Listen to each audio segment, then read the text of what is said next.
આપણે સીધું પ્રેઝન્ટેશન પર જઈશું કેમ કે સાહેબે કીધું છે કે 10 મિનિટ છે, આપનો પણ સમય કિંમતી છે. Next slide. સો સરે ઓલરેડી કીધું કે આપને ખબર હોવી જોઈએ કે કેવા કેવા રૂમ્સ છે સ્કૂલોમાં અને કેવી કેવી ફાયર થઈ શકે. ખાસ કરીને આજકાલ જે મોડર્ન મટીરિયલ્સ છે એના પર હું ધ્યાન દોરું. તમે જે ખુરશી પર બેઠેલા છો એ જે સીટ છે એ ફોમ ને ડનલોપની બનેલી છે.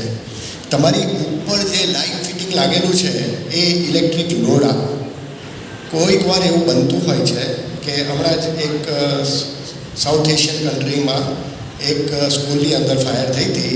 ઉપરથી ઇલેક્ટ્રિકલ સિસ્ટમમાંથી પ્લાસ્ટિક મેલ્ટ થયું, જેવી રીતે કે આવું લાઇટ ફિટિંગ હોય કે એસી હોય કે આવું લાઇટ ફિટિંગ હોય, તો મેલ્ટ થઈને સીટ પર પડ્યું અને સીટ પર પડ્યા પછી ફાયર પ્રોગ્રેસ બહુ ફાસ્ટ થઈ.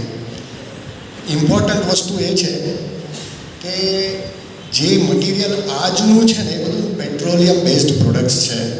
એટલે તમારે સ્કૂલની અંદર ખાસ કરીને ધ્યાન રાખવાનું કે તમે કઈ ટાઈપનું મટીરિયલ પરચેસ કરો છો અને મૂકો છો. એવું ના બને કે તમે કોઈ હાઈલી ફ્લેમેબલ પ્રોડક્ટ ખરીદી લીધી અને પછી સ્પાર્ક્સ થયું કે કોઈ પણ રીતે ફટાકડાથી કે દીવાથી કે કંઈ પણ રીતે જો ફાયર થઈ તો એને કંટ્રોલ કરવું બહુ જ ડિફિકલ્ટ છે. અને એના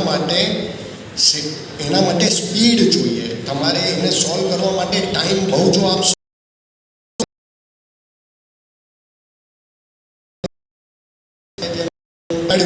કે બ્રીધિંગ કરો તમે, તો બ્રીધિંગ કેમ ઇમ્પોર્ટન્ટ છે કે તમે જરા શ્વાસ રોકીને જુઓ. તમે